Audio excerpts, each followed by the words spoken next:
আজকে আমি দেখাবো কিভাবে বাঁশ দিতে হয়। তো তোমরা যারা কোনোদিনও দেখোনি তো তারা আজকে দেখে নাও। তো আমি প্রথমে বাঁশ ম্যানেজ করে রেখেছি এবং যাকে দেব তাকেও ম্যানেজ করে রেখেছি। একটু আয়, এই যে দেখো বাঁশ, ভালো করে দেখে নাও।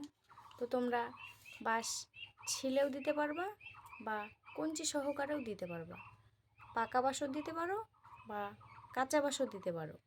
আবার বাঁশ নিজের থোপের থেকেও কাটে দিতে পারো, আবার অন্য লোকের থোপের থেকেও কাটে দিতে পারো। তো আমাদের যেটা অঞ্চলভিত্তিক ভাষা, সেই ভাষায় আমি কথা বলছি। আশা করি তোমাদের বুঝতে সমস্যা হবে না। তো আমি এই যে দেখো বাঁশ ম্যানেজ করে রেখেছি, আর একে আমি বাঁশ দেবো, আমি সেটিও ম্যানেজ করে রেখেছি। তোকে যদি আমি বাঁশ দেই তুই কি রাগ করবি দর্শক দেখলে? তো আমি একে বাঁশটা দিচ্ছি, ভালো করে দেখো। আমি কিন্তু পাকা বাঁশই দিচ্ছি, কাঁচা বাঁশ আমি দিব না।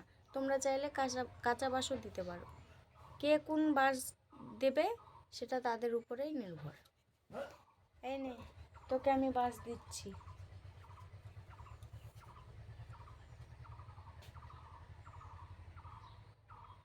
তো তোমরা দেখলে ভালো করে কিভাবে বাঁশ দিলাম। আজকের ভিডিওটা এই পর্যন্ত। ভালো লাগলে লাইক কমেন্ট শেয়ার করে দিও।